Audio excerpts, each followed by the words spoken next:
Welcome to another installment of In the Chute. We got a topic sitting here. We just closed the gate behind it, and it's got to go down the alleyway. We'll ruminate, process, chew it up, and see what goes out the other end on the head catch. So, what do you got, Galen? All right. So after I do the what would you call it? Ruminate, go down the chute, head catch. That's all that is. That's editing and putting it all together and then posting it. So To make me look pretty? yeah. You Well, failed so I don't. I far. was gonna say I can't do that one, but Yeah, uh, thanks. the the question I have is what do you think is harder to manage, a cow herd or a horse herd? Oh, God. I ask because Uh, let's start with this. I grew up. We had about, I'd say probably a herd of 20 cows or so, and then about a herd of 50 horses, roughly. And yeah, there then were over 50 some. I'm not exactly sure the right count. and then over time, it has switched to roughly a herd of a dozen to 20 horses at any given time, and then about 80, 90 head of cows with calves and stuff. Yeah, we've had it right at 100 head. Yeah. So what between, obviously you had a different position within probably the ranch a little bit too because of grandpa was still alive and whatnot, but what would you say was harder, a horse managing the horse herd or the cow herd? Um, it depends on what you're doing. I mean, Yeah. horses, to get them to the point where you're training them and you start training them as foals, because we do some imprinting, that takes time. That's high maintenance there. You're working with them a couple, 3-4 times a day is great, One with tag minimum if you teaming can do it too. twice. I remember Right. growing up, it was like, hey, I just don't have time. Boys, try and play with a colt 2 or 3 times a day. Okay. And then Right. we go to practice. Mom, can you play with the colt? So she just go out there and love on the baby for 10, 15 minutes and then leave. Right. Well, and ultimately that's even better imprinting than if you have just one person do it, because you get some Sure. more rounded, more exposure to different people, and we all have bring different energy to that colt, do different things. But once you turn them out, you're letting them grow.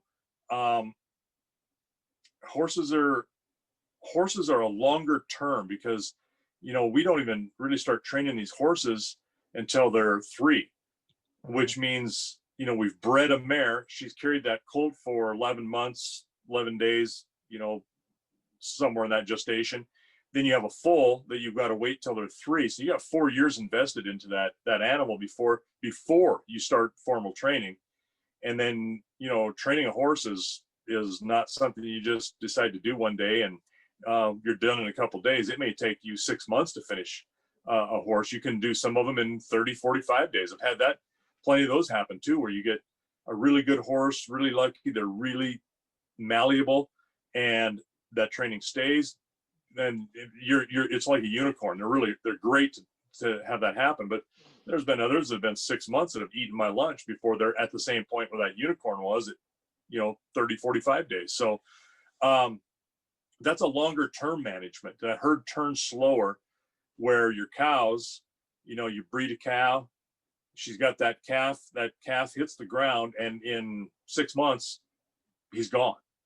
They're now gone to market, or you've kept a few, which again, then you're going to keep to replace some of your older cows. But even then, and we extend that time for development.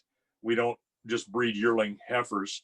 We wait an extra year to breed them as 2. We've talked about that. I think it's So paid you've off got, too. Knowing yeah, how easier yeah, things have gone with calving time, like that year is paid off. And then the back end, like we've discussed before too, of you might get another year or 2 years out of that cow on the higher end of their age. Like it's really nice. well, there's a cow yesterday that is in fantastic shape. And she is, when she's pregnant, we've kept her. She is going to have a calf next spring at 14. That's old. And she looks like a 3-4-year-old cow. She's that one that lost her calf last spring, so she did not have a calf drawing on her, and she not trying to support one, but she plumped up like a cow you would butcher. I mean, she is, she's fat and happy, and And but it takes a ton of energy to raise a calf. So I would imagine this next year she has this calf. We'll see how she looks, but she's probably going to be losing most of her teeth. I mean, she's just a specimen for health at that age for a cow. I mean, that's an old cow. That's a really old cow at 13 now, and at 14 having a calf. I probably will expect to see her when she starts to decline. She'll decline very rapidly, Yeah, especially I if she believe it. loses a lot of teeth. So we have to watch her. But yeah, that's paid off a lot. We've got a lot of 10, 11, 12-year-old cows that, because we've waited, they're in great shape. Some not. We've got some 9-year-old, 10-year-old cows that, you know what, your genetics just didn't allow you to do that. So you're good. We had some good years out of them, but you can't keep them because they're not going to support a calf. But so that turnover is fast, even though that recruitment on that calf is going to take you a year less than a horse is as a finished product, that they're still producing for you, where that horse is going to be gone. Right. Hopefully you're going to sell it and it has a nice, healthy, long life with somebody who's going to enjoy it. Cows are hard on fences. They push into, they're just hard on fences. Fences are Horses are hard hard. on horses. Fences are hard on horses, and horses are hard on the ground. Yeah, that's Just what I their was gonna hoof say. structure. Yeah. Yeah, I mean, they 20 head of horses on a piece of ground. Let's say you have a section and you run 20 head of horses. Section is 640 acres for those who are not aware. Yeah, one square mile. If you have a herd of, say, 20 horses, and the impact they make, especially coming closer to water, that hoof is a solid hoof and it tears ground up, where cows have a cloven hoof and it will split and open up, and it's a little easier on the ground. Horses are tough on it. Now, the other difference to that is horses they'll go to the far end of that section for grass. Nothing for them to walk all the way to the far corner, where a cow will walk just as far as they need to for fresh grass. So they really pound or have a high impact on the ground at the water source, where horses don't necessarily do that. They will, and they'll hang around it, but not like a cow. Cow just doesn't expand out on the range like that. That's why we set our salt mineral out a lot of times in an area where, if they're not utilizing it, we'll put that salt mineral so they'll travel to it, they crave it, graze at it, and then go to water. And I've always thought of in terms of kind of looking at the ground, the way the cows kind of break it down. If the water was home plate on a baseball field, it looks a lot like that, because like you're saying, out in the outfield there's plenty of grass and whatnot, because they're just not going to go that far. But the closer you get to home plate, the more dirt it is, because they pack it down with their trails and stuff like that. Right. But, yeah. What would you say between the two of them, who's horse or cow, who requires the most amount of energy and probably a work to get things done, like either maintenance for worming, branding, stuff like per that? animal, per animal, it's a horse, definitely. Yeah, that's what I thought No too. question. Yeah, because I mean, you're a lot closer to them. You get your hands on them is the difference. You can put a cow out there and really not touch them much, and they're doing their cow thing. Where a horse is different, where you are literally hands on, halter on, and you're working with them and touching them. I mean, that takes a lot more time, a lot more effort than a cow. We ran cows up that chute yesterday, and the vet preg tested, and some cows, it takes him like, boom, 20, 15 seconds, 10 seconds, he's seeing a calf on the later ones. Others, he couldn't see with the ultrasound, so he would have to manually palpate, with his arm, and shove his arm in like they used to do, Right. and feel for a calf. He did that 3 or 4 times, but I would give a shot. And your brother was retagging, up putting new tags in that we can read, because some of these cows are old enough that the tags aren't holding up. So when you get an opportunity like this, you take advantage of it, and you swap out the ear tags, the same number, but put that in there. And that a lot of times took more time than anything. So you're talking 60 seconds, 60 to 90 seconds, doing that at preg testing time. Now, when the spring comes up, you're going to be putting, a couple minutes into tagging the calf, banding it, and that only takes, if you're lucky, a minute or two. It takes longer to make the tag with the number on it and letting it dry than it does to actually put it on the calf. But you're out there every day feeding these cows too, and feeding them hay, feeding them cake. You're setting mineral out, but per animal, I still think it's less time. Horses will paw for food. Cows don't normally do that. When you start feeding a cow, you better keep feeding her. Yeah. The horses, they will. I can feed a bale to those horses, and I can spread it out, put it in different clumps so that they don't beat each other up over it, because they'll fight over hay.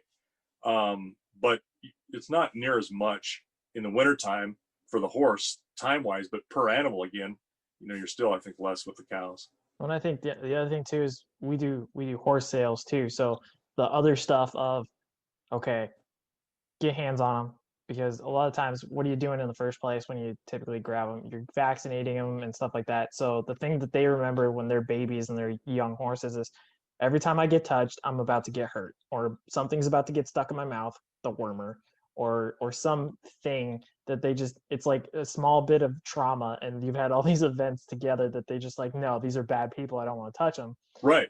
And then you take that. So you got to overcome that. Right. By handling them, yeah. And then the other thing too is, going specifically to sales, we do pictures and post it on the site and stuff like that. So then what's the next thing we got to do? Okay, now we got to take this horse and we got to get him to stand perfectly, and we got to get a picture, a snapshot in time of everything looking good, and we're going to have 100 photos of this one horse before we finally find the one photo. Yep. we're going to accept and say, yeah, this is good. And then of course, if we do it as a yearling or a weanling, we're going to definitely do it the next year, and then probably 2 or 3 years later, if they're still around as a mature horse, like, okay, this is the final product. And it's just right. There's days that I remember that I don't want to remember, and I'm really glad that I don't do that right now. Picture day I hate sucks. Picture Day. I just hate it, but it's necessary. You got to do it. Yeah.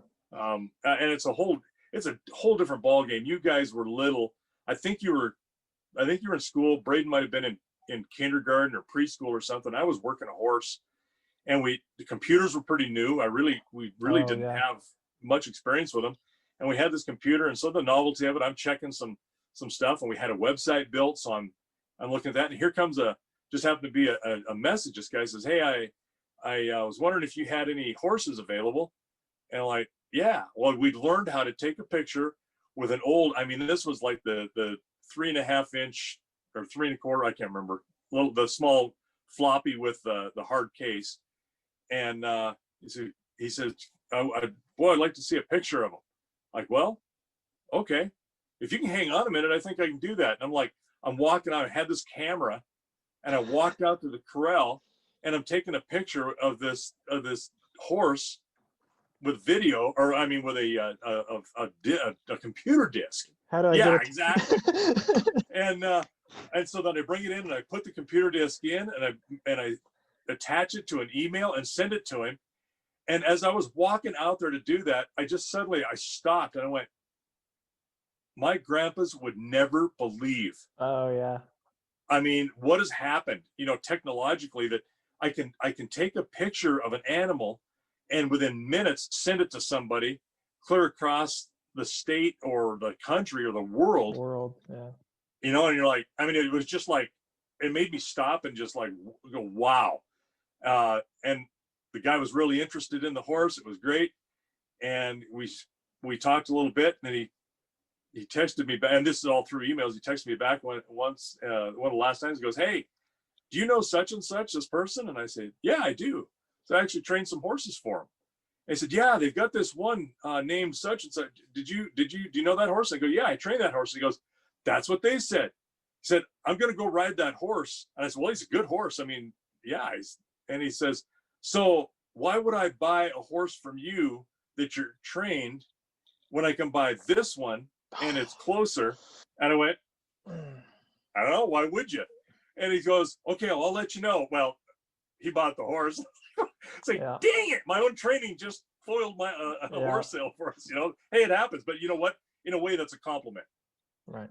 So that's all right. But yeah, that's time into another horse. But yeah, I think horses take much more time per animal than cows do. Yeah, and then probably more detailed with managing use of land and stuff too. Would you agree? Yeah, yeah, to a point. I mean, it just depends on how many horses you got and how much ground you Yeah. got, and how it's set up. I mean, horses can be pretty. They're pretty resourceful. They'll feed for themselves. Water is water. You got to have water for all of them. That doesn't change. But horses will utilize a piece of ground a little bit better. They're harder on it, but they'll utilize it better. Yeah. All right. I think with that, we'll put it out to pasture.